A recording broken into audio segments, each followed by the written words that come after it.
Hello दोस्तों, जियो गुरुजी classes में आपका स्वागत है। मैं रोहित शर्मा, सब्जेक्ट अपना ज्योग्राफी। देखिए लेसन नंबर 9 हमारा चल रहा है। इसका नाम है भौगोलिक परिप्रेक्ष्य में चयनित कुछ मुद्दे एवं समस्याएं। आज हम इस लेसन के अंदर, इस पार्ट के अंदर आज हम टॉपिक लेके आए हैं नगरीय अपशिष्ट निपटान। ठीक है, टॉपिक डाल लेंगे नगरीय अपशिष्ट निपटान। देखिए इसका मतलब समझिए पहले होता क्या है। हम जिस नगर में रहते हैं वहां पर जब हम जनसंख्या का अनुपात जब बढ़ जाता है तो अपशिष्ट पदार्थ भी बहुत तीव्र गति से निकलते हैं, या फिर हम कहें अपशिष्ट पदार्थों के अंदर जैसे कि कचरा हुआ, कुछ भी हो सकता है। आपके रद्दी कागज हो सकते हैं, पॉलिथीन हो सकती है, या कोई प्लास्टिक के डिब्बे हो सकते हैं जो रद्दी है। ये इनकी सामग्री या ऐसे अपशिष्ट पदार्थ, दूषित पदार्थ जो है वो हमारे आसपास के क्षेत्रों में सड़कों पर दिखाई देते हैं। ठीक है, तो ये अपशिष्ट पदार्थों का जो निपटान है, मतलब सही ठिकाने उनको पहुंचा देना, या फिर हम कहें कि नगर पालिका के माध्यम से उस गंदगी को किसी एक स्थान पर डाल देना, उसे ही कहते हैं नगरीय अपशिष्ट निपटान। मतलब नगर में फैला हुआ जो कचरा है उसको सही प्रकार से उठाकर और उसकी यथावत स्थान, जो गंदी जो जगह है वहां पर उसको डाल देना, और हमारा जो नगर है वो साफ सुथरा रहे। इसे कहते हैं नगरीय अपशिष्ट निपटान। देखिए टॉपिक की जरूरत क्यों पड़ी, नगरीय अपशिष्ट निपटान की आवश्यकता क्यों है नगर के अंदर जो व्यवस्था है। अब देखिए नगर के अंदर सारी व्यवस्था एक जैसी तो हो नहीं सकती। हमारे नगर के अंदर व्यवस्था कब बिगड़ती है, जब हमारे नगर के अंदर जनसंख्या का वृद्धि का स्तर बहुत तीव्र गति से फैल जाए, या भीड़ भाड़ का एरिया कुछ ज्यादा हो जाए। अब जब जनसंख्या बढ़ेगी तो भीड़ भाड़ भी बढ़ेगी, और भीड़ भाड़ बढ़ेगी, असुविधाएं होगी, असुविधाएं होगी तो कहीं ना कहीं साफ सफाई का अभाव भी आपको देखने को मिलेगा।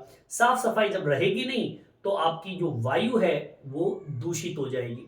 वहां पर हमें नगरीय अपशिष्ट निपटान की आवश्यकता पड़ती है। मतलब अपशिष्ट पदार्थ रोज उठ जाए और वहां पर साफ सुथरी जगह रहे। ठीक है, अब मान लीजिए आपके पास में क्वेश्चन आ जाए, और मोस्ट भी क्वेश्चन है एग्जाम में ऐसे क्वेश्चन पूछे जाते हैं क्योंकि ये सवाल जो है बहुत ही सरल है, और बोर्ड के जो पेपर बनते हैं उसके अंदर ऐसे क्वेश्चन 100% पूछे जाते हैं जो आसानी से आप कर दो।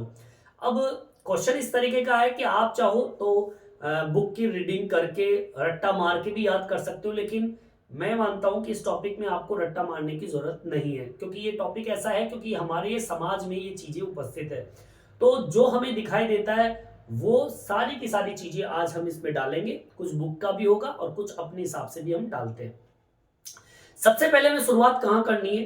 देखिए सबसे पहले आपको लिखना है क्या है, नगरीय क्षेत्रों में मैंने बताया आपको जनसंख्या वृद्धि के कारण जब भीड़ भाड़ बढ़ती है, असुविधाओं के कारण साफ सफाई का अभाव रहता है और वायु जो होती है वो दूषित हो जाती है। ठीक है, ये हमारी शुरुआत होगी, तभी तो हम बताएंगे कि अपशिष्ट का निपटान क्यों आवश्यक है, इस कारण से आवश्यक है। ठीक है, तो सबसे पहली लाइन हमें ये लिखनी है क्या, नगरीय क्षेत्र जो है, नगरीय क्षेत्रों में जनसंख्या वृद्धि के कारण भीड़ भाड़, सुविधाओं का अभाव। आगे बात समझ में भाई, जब भीड़ भाड़ बढ़ेगी, जनसंख्या वृद्धि होगी तो भीड़ भाड़ बढ़ेगी, भीड़ भाड़ बढ़ेगी तो सुविधाओं का अभाव हो जाएगा, साफ सफाई का अभाव होगा। मतलब जब जनसंख्या बढ़ेगी तो साफ सफाई का अभाव ऐसी स्थिति में पहुंच जाएगा कि चारों तरफ आपको गंदगी गंदगी मिलेगी, वह प्रदूषित वायु आपको देखने को मिलती है। मतलब ये कि नगरीय क्षेत्रों में जब जनसंख्या की वृद्धि होती है तो आपको भीड़ भाड़ भी दिखाई देती है, सुविधाओं का अभाव भी होगा क्योंकि जनसंख्या बहुत ज्यादा बढ़ जाएगी तो सुविधाएं हर किसी को तो मिल नहीं सकती। और फिर जब जनसंख्या बढ़ेगी तो कोई भी व्यक्ति साफ सफाई पे ध्यान नहीं देता है तो उसका अभाव दिखेगा आपको, और फिर जब अभाव दिखेगा साफ सफाई का तो वायु जो है वो एक तरीके से दूषित हो जाएगी। ठीक है, अब देखिए आपने देखा होगा नगर को हम देखते हैं तो नगर के अंदर ठोस जो अपशिष्ट कचरा है वो आपको देखने को ज्यादा मिलता है।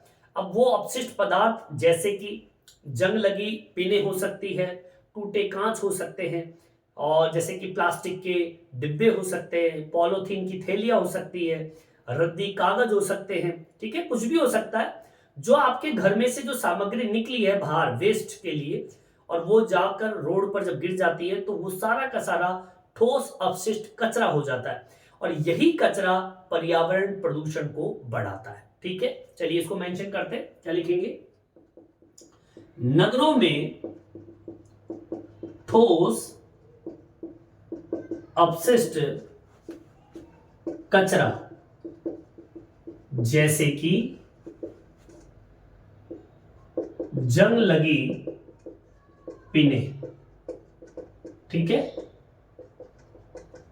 प्लास्टिक के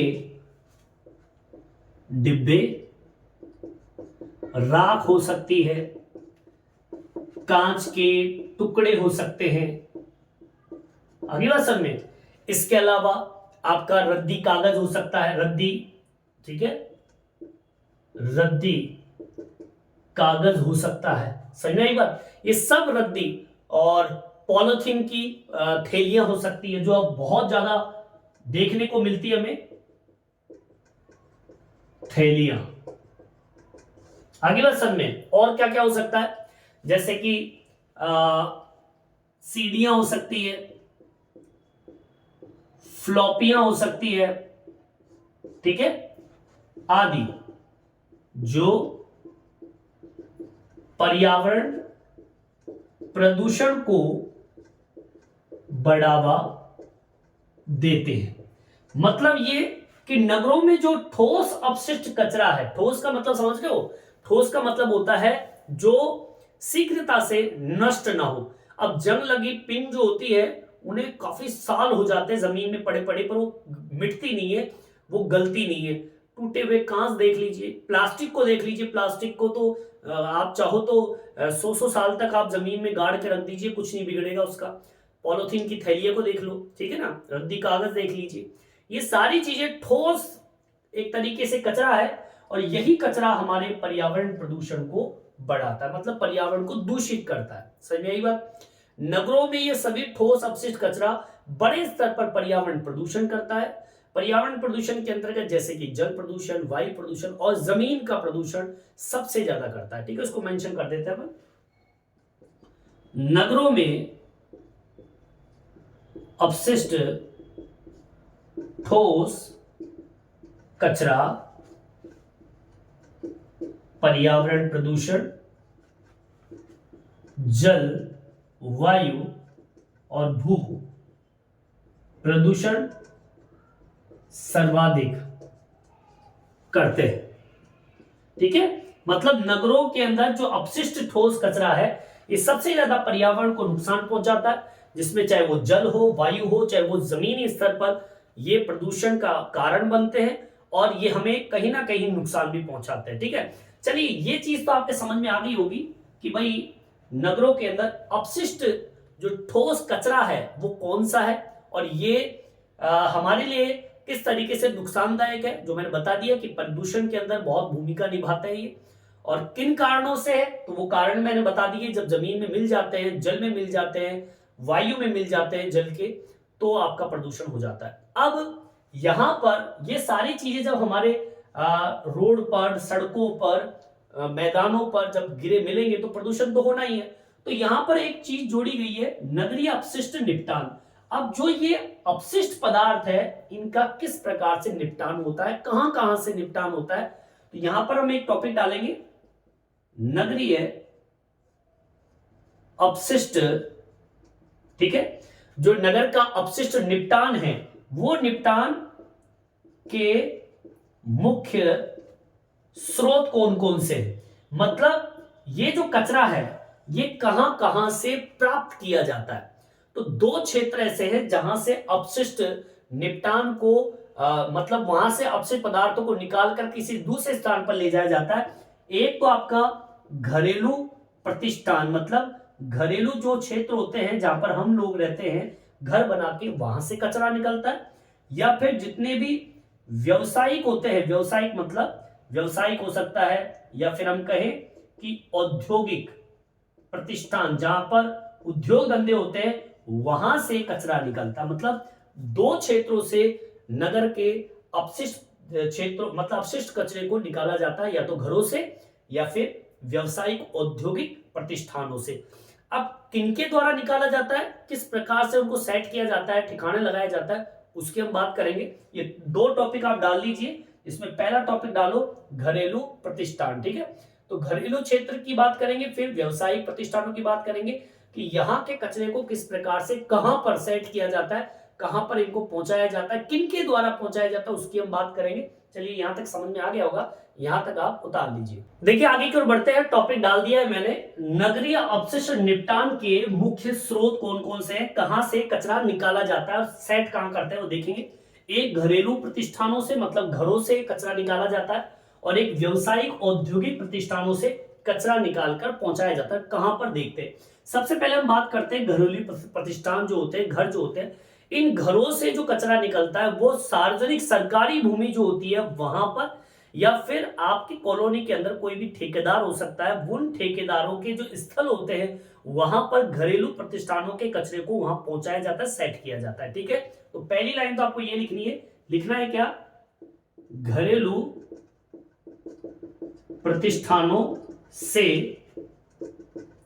निकला कचरा, ठीक है, सार्वजनिक भूमि या जितने भी आपकी कॉलोनी में निजी ठेकेदार होते हैं, ठेकेदारों के निजी स्थलों पर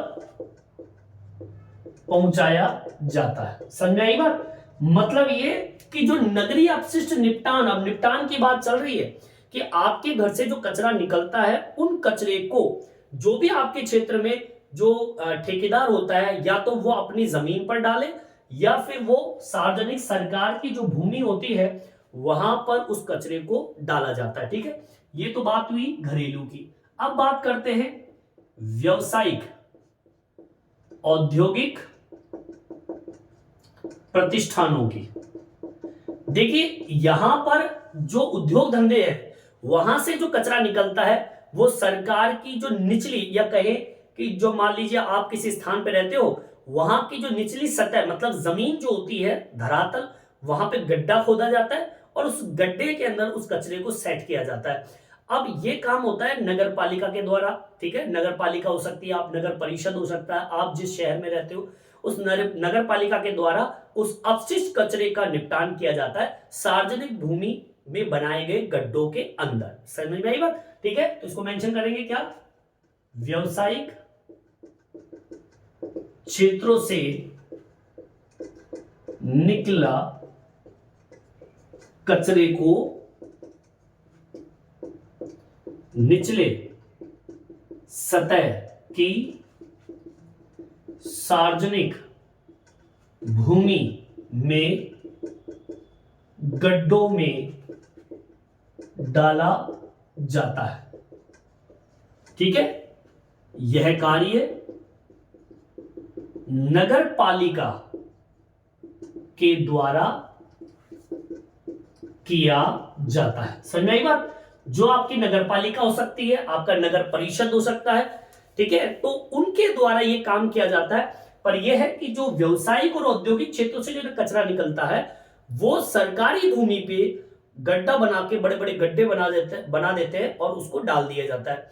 अब उसके अंदर एक फायदा है, उसमें यह फायदा है कि कुछ कचरों का छटनी होती है और कुछ कचरे का उपयोग कंपोस्ट खाद के रूप में भी किया जाता है। वो उनकी तकनीकी है, वो एक कार्य के जरिए उस खाद को मतलब उस कचरे को खाद में बदल देते हैं, ठीक है। गड्ढा खोदते हैं, उसमें डाल देते हैं। अब जो जरूरी सामग्री होती है, जैसे कि ज्यादा ही अपशिष्ट है, ठोस है, तो उसको तो जमीन में डालते नहीं है, लेकिन जो ज्यादा जल्दी देर गल जाए, मतलब फटाफट गल जाए और मिट्टी में मिल जाए जिससे कंपोस्ट खाद तैयार हो जाए, तो उसको उस गड्ढे में डाल दिया जाता है। तो इस तरीके से कचरे का भी निपटान हो जाता है, सेट हो जाता है, और गंदगी से हम छुटकारा भी पा लेते हैं।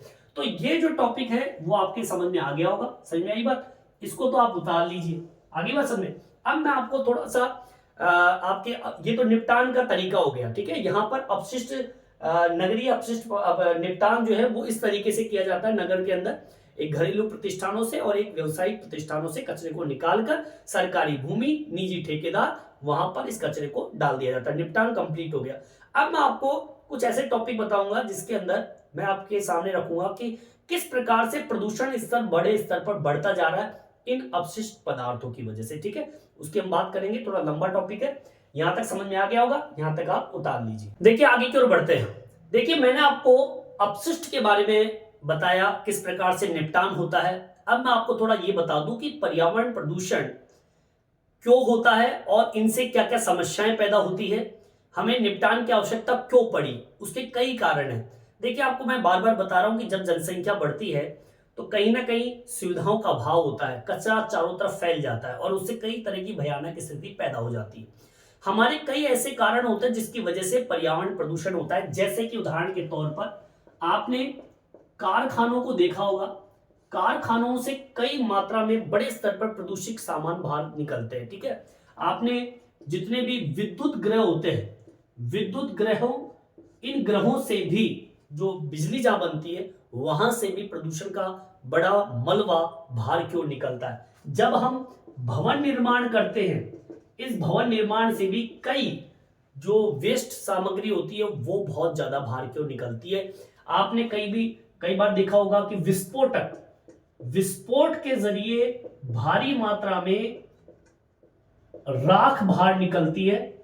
ठीक है, ये राख जो होती है या फिर हम कहे मलबा जो होता है, ये पर्यावरण प्रदूषण का कारण बनता है। सब जानते हैं जब कल कारखाने चलते हैं, विद्युत ग्रह, शक्ति ग्रह, भवन निर्माण या कोई विस्फोट खनन कार्य हो रहा है तो भारी मात्रा के अंदर मलबा निकलता है। उस मलबे के जरिए पर्यावरण का प्रदूषण होता है। सही में बात हो गया प्रदूषण। अब इससे होता क्या है, जब ये कंडीशन पैदा होती है तो ठोस अपशिष्ट कचरा बाहर की ओर निकलता है। अपशिष्ट कचरा जो है, ये कचरा जो है वो एक तरीके से वातावरण में ऐसा माहौल पैदा कर देता है जैसे कि बदबू का। ठीक है, मक्खियां चारों तरफ, चूहे ही चूहे। अब ये सारी चीजें स्वास्थ्य संबंधित बीमारी को पैदा करते हैं। मतलब ठोस अपशिष्ट कचरा जो है एक तरीके से बदबू पैदा करता है, मक्खियां पैदा करता है, अगला सब में चूहे पैदा करता है। ये सभी बीमारियां ये कहे स्वास्थ्य संबंधित बीमारियों को जन्म देता है। अगला सब में मतलब ये कि आपके ठोस अपशिष्ट कचरे की वजह से आपके वातावरण में एक बदबू जैसा माहौल, मक्खियां चारों तरफ और चूहे चूहे दिखाई देंगे। और उससे होता क्या है, आपके शरीर के ऊपर शारीरिक रूप से एक भयानक स्थिति पैदा हो जाती है। अब उनसे कई तरह की बीमारियां, जैसे कि अब देखिए कैसी बीमारियां पैदा होती है अपशिष्ट कचरे से। अब बीमारियां कौन कौन सी पैदा होती है, जैसे कि गलघोटू बीमारी, एक बीमारी है। ठीक है, जिसे हम बोलते हैं डिप्थीरिया। ठीक है, डिप्थीरिया, ये बीमारियां कचरे की वजह से होती है। लोगों के दस्त हो जाते हैं, लोगों के हैजा हो जाता है। ये क्यों होता है, ये प्रदूषण की वजह से होता है। ठीक है, अपशिष्ट कचरे से गलघोटू, डिप्थीरिया, दस्त, हैजा हो जाते हैं। अब बताइए आपको निपटान की आवश्यकता है कि नहीं है, क्योंकि ये जब आपके आसपास जब होंगे तो ये सारी की सारी बीमारियां होगी, 100% होगी। और सुनिए, अपशिष्ट जो कचरा होता है, कचरा आपके आसपास के क्षेत्र के अंदर कलेश का कारण बनता है, लड़ाई झगड़े जैसी स्थिति पैदा हो जाती है। कई बार आप देखते हो नालियों पे लड़ाई हो जाती है ना, तो अपशिष्ट कचरा लड़ाई, कलेश, झगड़े का कारण बनते हैं। आगे बात सब में, तो बताइए क्यों नहीं जरूरत नगरीय अपशिष्ट निपटान की? इसलिए जरूरत पड़ती है क्योंकि हम नहीं चाहते कि हमारे आसपास लड़ाई झगड़े कलेश जैसी स्थिति पैदा हो। समझ में आई बात? अपशिष्ट कचरे के निपटान ठीक प्रकार से नहीं होने के कारण ये वातावरण में एक दुर्गंध सी फैल जाती है। बरसात के टाइम पे देख लीजिए स्थिति ऐसी भयानक हो जाती है, बीमारियां चारों तरफ फैल जाती है। ठीक है, इसको भी आप मेंशन कर लीजिए। ये बड़ी विकट स्थिति पैदा करती है। हमने आसपास की स्थिति को, इस चीज को देखा भी है। ठीक है, तो लिखेंगे अपशिष्ट कचरे का ठीक निपटान नहीं होने पर पर्यावरण में एक तो दुर्गंध, ठीक है, दुर्गंध बदबू जैसी स्थिति फैल जाती है। इसके अलावा आपके बरसाती पानी में बीमारियां पैदा हो जाती है। ठीक है, जब बारिश होती है और बारिश का पानी जब उस कचरे से मिल जाता है तो कहीं ना कहीं बड़ी भयानक स्थिति पैदा हो जाती है, जो कि एक विकराल रूप धारण कर लेती है बीमारी का। समझ में आई बात? आपने देखा होगा औद्योगिक क्षेत्रों से जो कचरा निकलता है जब वो नदी में जाता है तो हमारा जल प्रदूषण हो जाता है। नगरीय जो क्षेत्र होते हैं, उद्योग जब लगते हैं तो वहां पर लोग जो होते हैं, बाहर से लोग आते हैं, अपशिष्ट जो मल होता है वो नदी के किनारे जब गिरा देते हैं, डाल देते हैं, तो नदी का जल जब उससे मिल जाता है तो स्वास्थ्य संबंधित बीमारियां पैदा हो जाती है। ये भी जरूरी है। ठीक है, लिख देंगे इसको भी। औद्योगिक या फिर कहें उद्योगों से निकला अपशिष्ट जल या मानव द्वारा छोड़े गए मल जब नदियों के जल में मिलते हैं तो जल प्रदूषित हो जाता है। सही में आई बात? इसलिए हमको नगरीय अपशिष्ट निपटान की आवश्यकता पड़ती है। ये सारे के सारे कारण हैं, वो कारण जो हमें नगरीय के अपशिष्ट निपटान की आवश्यकता पड़ी है। समझ में आई बात? और ऐसी बात ये निपटान नहीं होता है, होता है। भारत के अंदर जितने भी बड़े महानगर होते हैं वहां पर अपशिष्ट पदार्थों का निपटान होता है, पर भी कई ऐसे महानगर होते हैं, वहां पे छोटे छोटे शहर होते हैं, वहां पर कचरे को इकट्ठा करके छोड़ भी देते हैं, जो कि हमारे लिए घातक समस्या बन जाते हैं। इसको मैं बताऊंगा आपको किस प्रकार से होता है। यहां तक समझ में आ गया होगा, यहां तक आप उतार लीजिए। देखिए आगे की ओर बढ़ते हैं। मैं बताना चाहता था कि आपने देखा होगा बड़े बड़े जो महानगर होते हैं भारत में, अपशिष्ट निपटान नगरों के अंदर, जैसे कि मुंबई है, कोलकाता है, चेन्नई है, बेंगलुरु, ये बड़े बड़े महानगर है।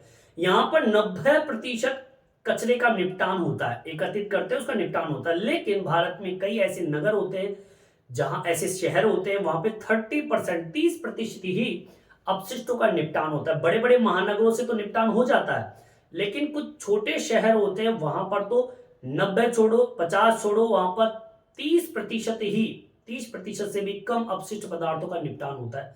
बाकी 50% कचरे का एकत्रण तो हो जाता है, लेकिन उसको फिर छोड़ देते हैं। बाद में क्या होता है, वो सड़कों पर फैल जाता है और फिर वो बीमारी का कारण बनता है।